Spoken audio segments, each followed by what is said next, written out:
Bismillahirrahmanirrahim. Assalamualaikum warahmatullahi taala wabarakatuh. Good morning to everyone. Today, I am excited to present our bibliometric study titled Bibliometric Mapping of Indigenous Islamic Education. This is a collaboration effort by myself, Mariam binti Kamaruddin, along with my supervisor Ahmad Ifat bin Mokhtar, representing from University Al-Quran Al-Sultan Abdullah Ahmad Shah Pahang. To begin, let's look at the research context. For too long, indigenous Islamic education has existed in the shadow of mainstream pedagogy. We found it to be conceptually fragmented. There is plenty of research, but it lacks a big picture synthesis. We don't clearly see the intellectual structure or how scholars globally are collaboration. Our goal is to map this intellectual landscape and identify the key trends shaping the future of this discipline. Moving on to our approach, we did not just want a general review. We wanted a data-driven, systematic bibliometric analysis, and we chose the Scopus database as our primary source. Our dataset consists of 364 peer-reviewed publications spanning over 4 decades, from 1984 up to May 2026. To ensure the data was clean, we used OpenRefine for standardizations, and this is crucial to filter out duplicates or irrelevant entries. For the technical mapping, we utilize Scopus Analyzer and Vios Viewer. Our search strategy was highly specific, using Boolean operators to link your keyword like indigenous, Islamic, and education, specifically focusing on the social science and arts, humanities sector to maintain disciplinary relevance. Our analysis was guided by 4 fundamental research questions. First, temporal trends. We wanted to see how the field grew from 1984 to May 2026. Is it growing or stagnating? Second, citation analysis.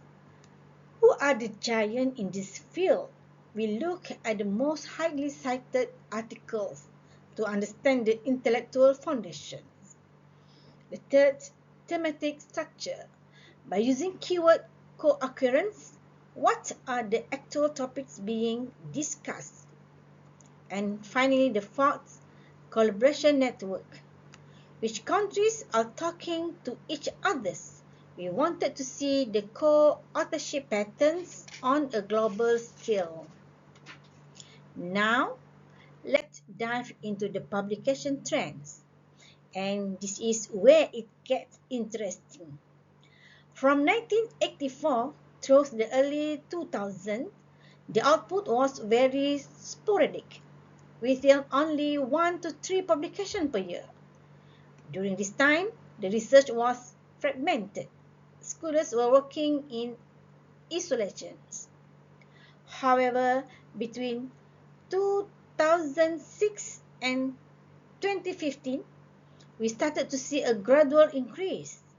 This correlates with a global rise in recognizing indigenous knowledge system. But the real explosion happened between 2016 and 2025. We saw a massive surge reaching a peak of 50 publications in 2025. What does this tell us? It means that in the last decade, indigenous Islamic education has evolved from a marginal research interest into a rapidly expanding domain. It is finally gaining the theoretical depth and global relevance it deserves. When we look at who is being cited, we see a very interdisciplinary trend. A top cited work is Abramadel 2022 with 64 citations, focusing on identities in physics education. Following closely is Islam and Odland 2011 with 60 citations regarding healthcare in Bangladesh. We also see Chakma 2010 and Harriman 2009, both with 59 citations, focusing on post-colonial states and medical indigeneity. The key insight here is that the foundation of our field is not just about teaching method. It is deeply rooted in identifying health, politics, and social justice. This tells us that to understand indigenous Islamic education, we must look at it through a social cultural lens, not just a pedagogical one.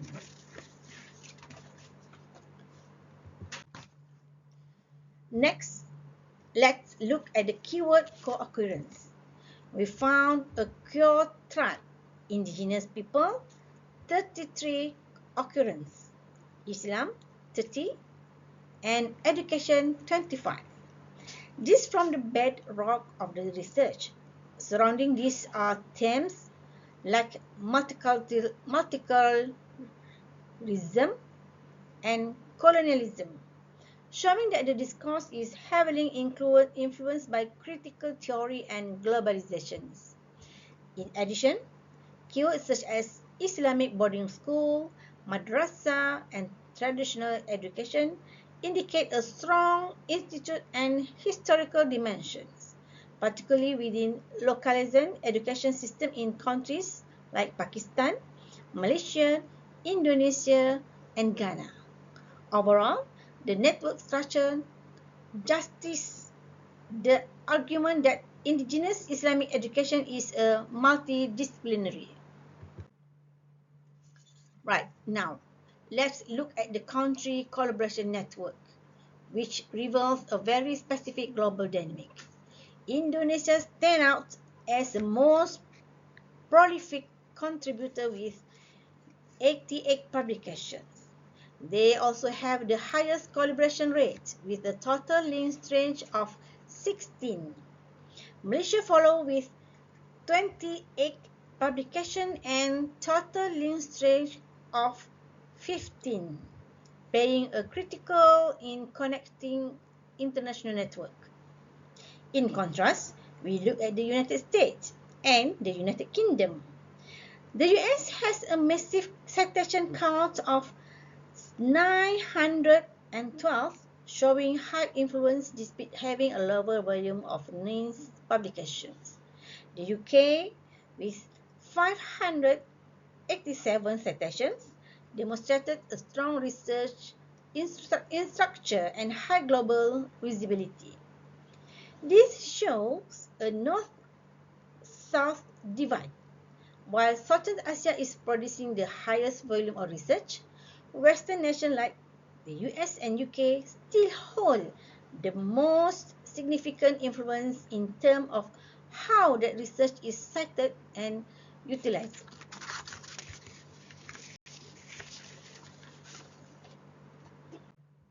The last one and finally, to wrap up, our key finding highlight a field in transitions. We see a clear growth, but we also see conceptual fragmentation. The thematic cores are strong, but they need better integration.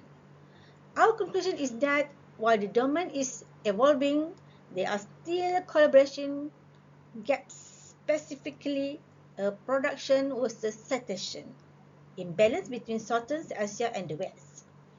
For future research, we recommend expanding beyond the Scopus database to include local language journals and incorporating qualitative approach.